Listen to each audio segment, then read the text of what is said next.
اے اللہ پاک، پیارے نبی کے صدقے میں ہمارے تمام گناہ صغیرہ و کبیرہ معاف فرما دے اور ہمیں دوزخ کے عذاب سے بچا لے.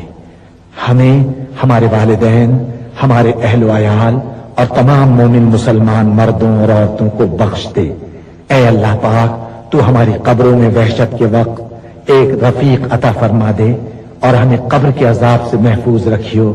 اے تمام جہانوں کے مالک، دنیا سے رخصت ہوتے وقت ہماری زبان اور دل اس بات کی شہادت دے رہے ہوں، اشہد ان لا الہ الا اللہ وحدہ لا شریک لہ واشہد ان محمدا عبدہ ورسولہ.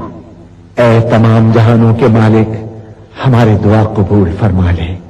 آمین یا رب العالمین.